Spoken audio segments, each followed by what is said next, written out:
Colorado father sits on a curb outside his own garage, voice cracking in a way you don't forget. Minutes earlier, officers stepped into that garage and found what everyone on that street now whispers about. A mother is gone, and the camera captures the kind of grief that makes neighbors turn away. Body cam video can make you believe the first story you hear, but rooms talk too. And this garage was about to say something no one wanted to believe. But this didn't start on that day. It started months ago. Welcome back to the Criminal Minds. Before we continue, thank you for being here. If you want more deep dives like this, hit subscribe. It's free, but for us it's real support and motivation to keep going. I appreciate you. The first text felt weird, not dangerous. Then the tone sharpened. Emails arrived with the same cadence. Pushy, invasive, confident enough to mention personal details. The name tied to the messages bounced. Anthony, Jack Kickman, aliases maybe you were a joke that stopped being funny. Chris Style did what too many people don't. She documented everything. Dates, times, screenshots, who she told. She walked her notes into a police station and said the quiet part out loud. I think I'm being stalked. If you've ever been brushed off for overreacting, you know why that kind of record matters. It's your seatbelt before the crash. Then one name bubbled to the top, and everyone focused on the wrong man. Yes, it's been a little harrowing, yes. I gotta say. For the most part, anything that I had interactions before, I have never dealt with like this kind of level in like a online version. And I think to myself of like advice that I give to my kids, I'm like, watch out for online people. And I'm like, this is exhausting. This is real. Like, I can't believe like any kids would be dealing with stuff like this that comes from all directions at any time. Oh, yeah. It's a lot, and it has definitely made me like paranoid everywhere I go, unfortunately. So no, I can completely understand that. Yeah. Oh, and I keep trying to remind myself this is intending to be terrorizing. This is intending to scare me. In this timeline, we dated summer of '99. Okay. Very briefly. Like, there was a breakup somewhere here, like in the fall, so I did this kind of like also that you could see like way over here. Yeah. Last contact I ever had with him, where he tried to reach out to me personally, saw him in person, would have been like in the spring of 2001. Everything here you're going to see question marks because I'm like, about? I'm just trying to remember like where I was living and where I had kids at the time. So it was pretty alarming, yeah. Right? Where he's like, we're meant to be together and my family loves that we're talking. I'm like, whoa, you think that we're like in a relationship? Right. So I shut it down real hard. I said, this is really creepy for me. You need to stop. I'm married, happily married with children. You need to stop. And he got like real emotional, real hurt. It wasn't angry, but it was hurt, real like over the top emotions, and then blocked me because you can see when somebody blocks you on Facebook, and I'm like, good, and I blocked him, and then I shut down Facebook entirely before the pandemic. So like there was no way to get a hold of me on any kind of old email address or old way, and that's when this starts. Okay. So I like hopefully this kind of gives a gauge of just how ridiculous this is. So, this all started back up again out of the blue.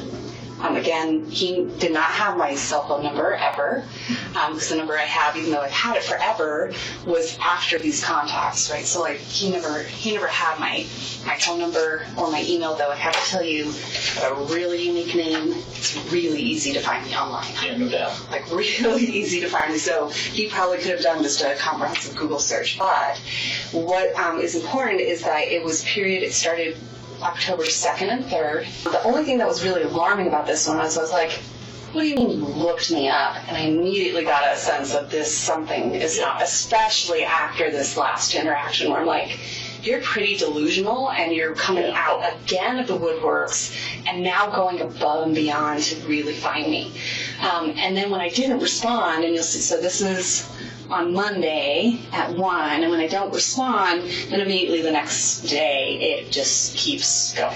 Just a lot of like very sexually explicit, very graphic, very just like poke the bear kind of thing. And then on paper, the suspect had a face, Jack Anthony Holland, an ex. The messages reference Boulder. They sound like a man trying to re-enter a story he didn't belong to anymore. Family said the nicknames Anthony and Kickman were tied to that same ex.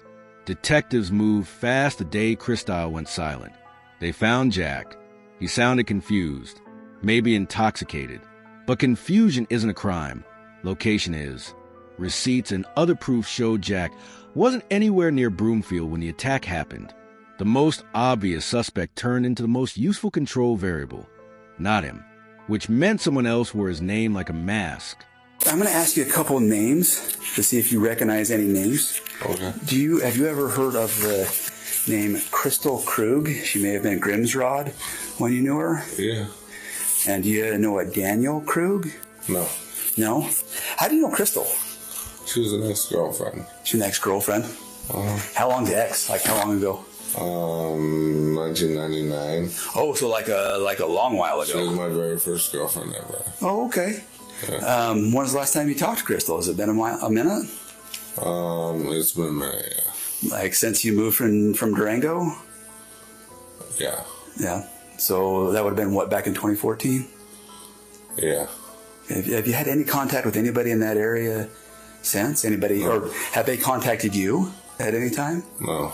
I'm going to give you a phone number, and it's to a sergeant with the Broomfield Police Department. Okay. He would like you to reach out and talk to him.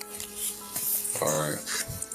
They have an incident. I don't know the full details of their incident out there, and so I'll let him talk to you about that aspect.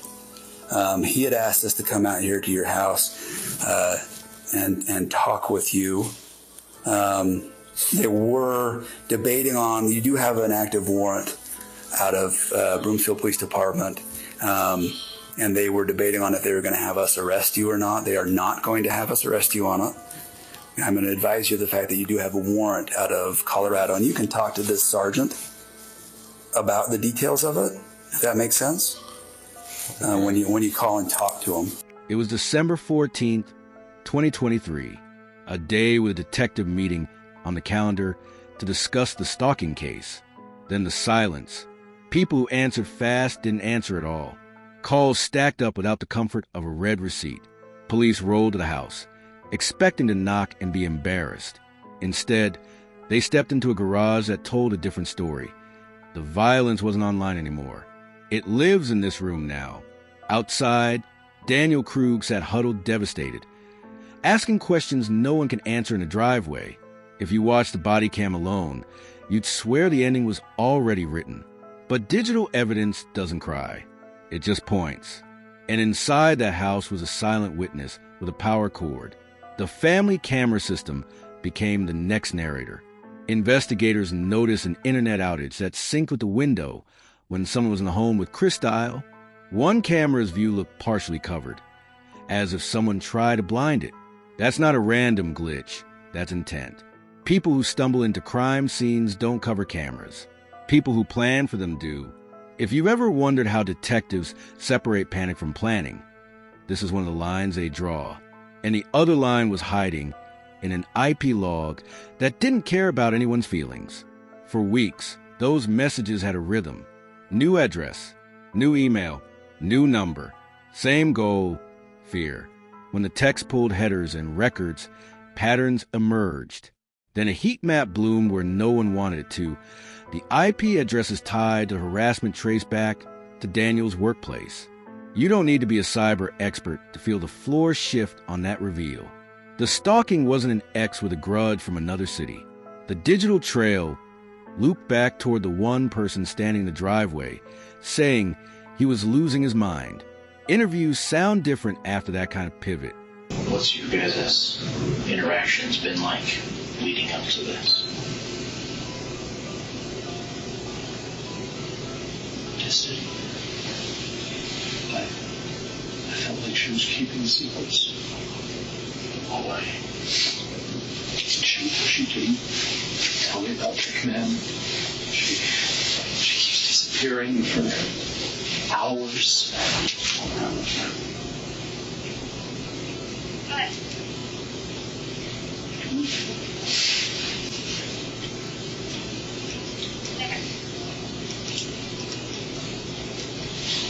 told her when this was done, we should divorce.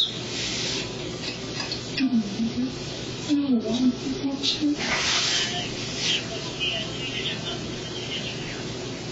I told you she can't keep secrets.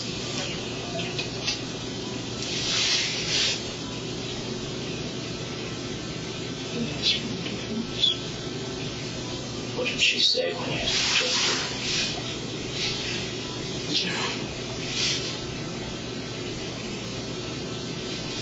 Kick me in. Before she told me.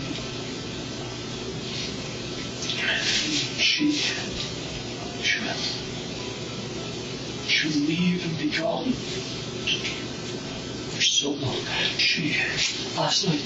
No, not last night. No, first last night. Tuesday. She left 2 hours early to get notified. No reason, just 2 hours early. She kept leaving early, coming home late. I asked where she wouldn't tell me. You mentioned earlier that she didn't tell you about something kicks. Which one was that? Kickman. Kickman. That's what we call a stalker. Doesn't deserve a name. Okay, which Lorelai came up with Kickman because I remember having that Molly conversation. was going to kick his ass. I remember having that conversation with you. What, do you remember that email address that she didn't tell you about? It's in the log. Okay. I didn't have to remember it's in the log. Something kicks. Alright, You have the log, right? I do have the log.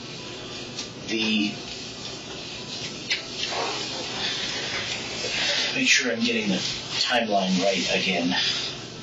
She didn't tell you about this a month before it even got reported to me. Or was there a new something that you were unaware of between the time it was reported to me and now? I don't remember when she went to you. I don't. I'm visualizing the log. She got, Kickman reached out early October. I don't know when. She told me after Halloween when she got. Because I'm going to throw this idea out there. You know Anthony has reached out to her in the past, a number of times. She's been very open about that, yes. Right. The last time was 2016-ish. He had asked her at one point if she wanted to have sex. I think he's approached her multiple times. Right. So this next time, if there's any bit of question about infidelity, whether it's with Anthony or anybody else, we might create an account to see if we can create a facade or see if Christine's actually interested in Anthony. So we ask her and push the bounds a little bit and see if that will confirm our suspicions of infidelity.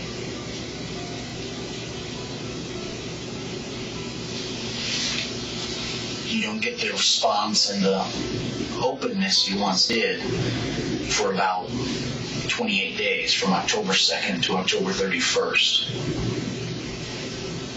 So you amp it up a little bit. Send a photo of yourself to her at an account you created. See what her response is. I mean, the IT department, in fact, I can go check on where we're at with those records, but a lot of this stuff is going to shine through. But my hope is just that we can at least be honest about those things. And agree that maybe this started out the way that it was reported, and then maybe it turned into something different.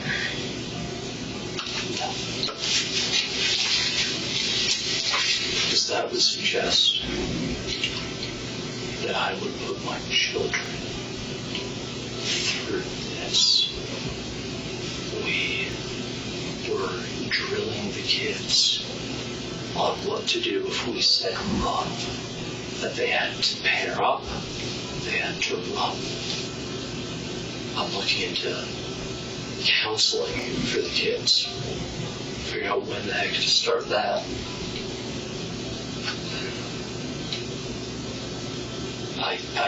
I get the narrative you're putting together, but it alleges that I would do this to my children.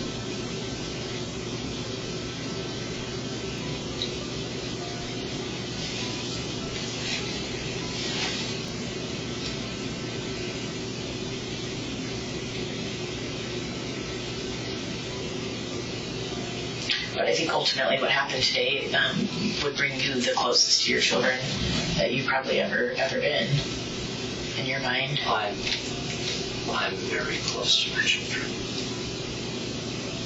I take Ella to dance class. We hang out. We do our puzzles together. Malcolm and I play our games. He prefers sleeping next to me rather than next to Christine. Lorelai and I read her Harry Potter. No. I love and adore my children. You're afraid to lose time with them if you get the divorce.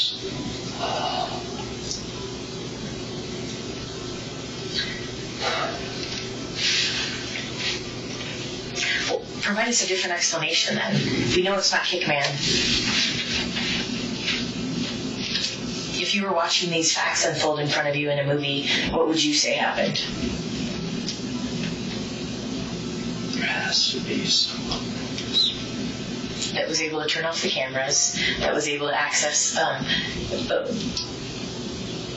password-protected system to turn off cameras, that was able to use your IP address from your work to create accounts, to send messages and photos, to act as a stalking suspect.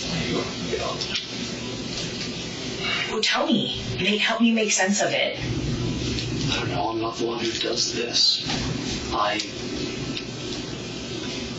analytical at work, and I read and write fiction at home. I don't do crime drama. I don't know what it is. I want to go see my children. I've explained this to others. In my family, when bad things happen, you don't scatter. I want to see my children. Are we done here?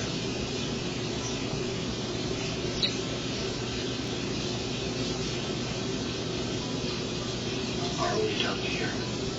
Well, that's up to you. I mean, I think we still have a lot of unanswered questions, but I mean, I'd like to know what happened this morning. I'd like to know Me too. what caused you to get so upset to hurt your wife, because I believe that's what happened. I believe that you've been because there's no other logical explanation. I want to know what happened to her. Did she fight? Did she get shots off? Where was she in that house? I have Linda, who said that they were doing CPR in the garage. That's all I know. So tell me, did she fight? Did she get shots off?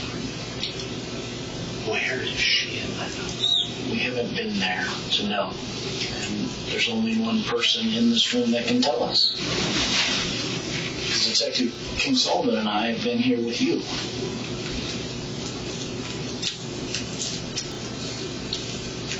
think you know the answer to all those questions. And I think that the evidence will show us that, but we're not there to look at it because we're hopeful that you're going to tell us the truth about what happened, and finally show your wife that you truly do love her by coming clean on all this stuff. There has to be someone else. There has to be. You've asked me like, I can't even count how many times. Is there a boyfriend? There fucking has to be. Why would the boyfriend kill her, though?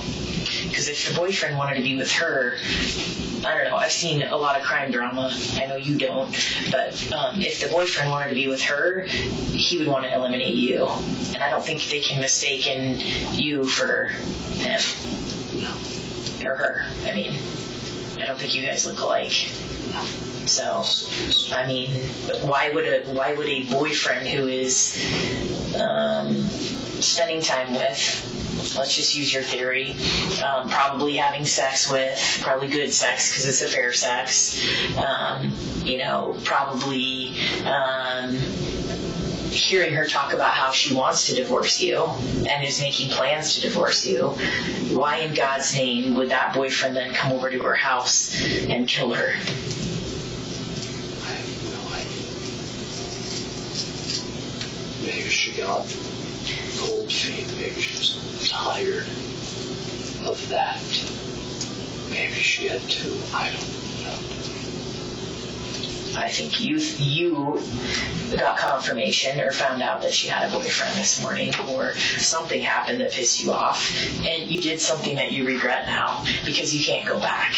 And you can't go back to, stalking her secretly or pretending to be her stalker or making plans, having cooperation with one another, although it's not romantic, having cooperation with one another to fight together against Kickman. That's what I think happened. And I think it's a shame that you're not being more honest about it because your wife deserves it.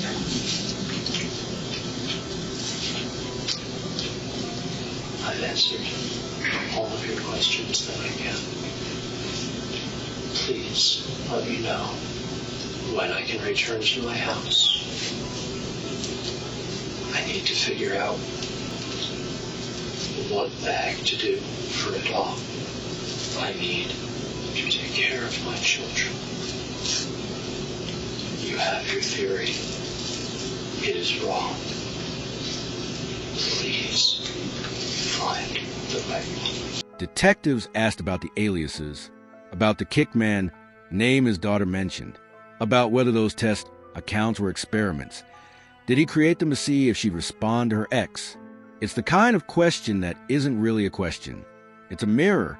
In the first half of the day, Daniel had a story with an antagonist who lived elsewhere. In the second half, investigators had timestamps and outages and IP logs that said the antagonist might have lived right here. Interrogations don't always end with confession. They end with physics, digital or physical, that a story can't survive. From there, the file stopped being a puzzle and started being a timeline the jury could follow. Every case has a spine. Here, it was a documented harassment, the camera tampering, the workplace IP hits, and the wrong suspect who turned out to be a decoy. Add the emotional context investigators often see when control is at risk. Jealousy dressed up as just checking, tests disguised as protecting the family, and messages that get more brazen when they go unanswered. You don't need a manifesto when your behavior writes it for you. The garage's violence and the device logs told the same story from two angles. The threat wasn't out there. It was home. And when the charges landed, they landed hard. Prosecutors filed first-degree murder, 2 counts of stalking and criminal impersonation. At trial, the defense could poke at pieces, but the stack held. A false trail pointing at an ex, surveillance anomalies during the crucial window, and harassment that mapped back to his IP space. The verdict in April was clean. The sentence, life without parole, was final in the way courtrooms try to be when nothing else feels that way. Outside, a community faced the strangest kind of whiplash. believing one man's grief, and then learning what the data said under it. Cases like this don't just end. They teach 3 lessons. First, report early. Document everything. Chris Style did the right thing. She built a record that mattered later. Second, digital breadcrumbs are louder than alibis. IPs, outages, and device logs don't get nervous in interviews. Third, beware the neat suspect. When a case hands you a culprit with a bow on top, the X, asked what the evidence, not the vibe, actually says. Stage narratives collapse under repeat questioning because they're built on what a person hopes the room doesn't notice. The camera with a hand over it, the router that blinks at the worst time, the message that originates from the wrong building. Those details aren't trivia. They're the rails a jury needs to ride to a decision. In the end, the garage and the IP logs told the same story in different languages, and the court believed them. If you were on this jury, which detail would have moved you first? The camera outage, the partial cover over the lens, or the harassment tracing back to the husband's workplace? Drop your take below. I'll be in the comments reading.